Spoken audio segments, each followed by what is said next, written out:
Pemirsa, kantor imigrasi kelas 1 TPI Palembang melakukan deportasi terhadap si warga negara asing asal Pakistan inisial AY karena pelanggaran keimigrasian berupa melebihi batas waktu izin tinggal lebih dari 60 hari. Dari target 5 miliar.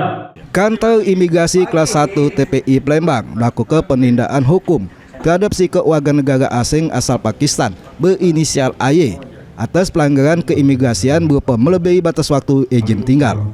Penindakan ini dilakukan berdasarkan laporan dari masyarakat sama hasil kegiatan pengawasan keimigrasian rutin yang gencar dilakukan oleh jajaran kantor imigrasi kelas 1 TPI Palembang. Uji keterangan Kepala Kantor Wilayah Ditjenim Sumsel, Guntur Sahad, WNA Pakistan tersebut telah melebihi batas waktu izin tinggal lebih dari 60 hari, sama masih berada di wilayah Indonesia. WNA tersebut melanggar pasal 78 ayat 3 Undang-Undang Nomor 6 Tahun 2011 tentang keimigrasian. Yang berdasarkan hasil pemeriksaan sama bukti pelanggaran, WNA tersebut dikena ke TAK berupa deportasi atau dibalik ke negara asalnya sama pencekalan masuk lagi ke Indonesia.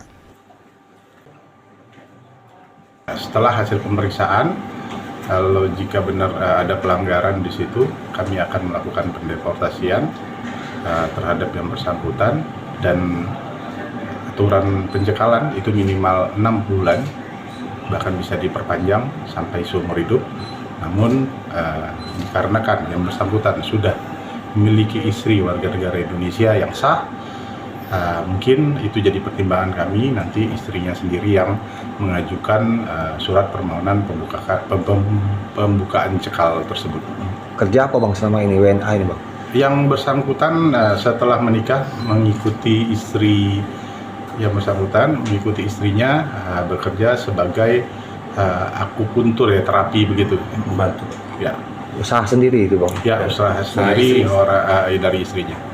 Denganlah dilakukan penindakan terhadap WNA Pakistan tersebut, diharapkan masyarakat terus berperan aktif di juga ngenjuk informasi terkait keberadaan WNA yang diduga melanggar aturan keimigrasian. Heru Wahyudi, PAL TV.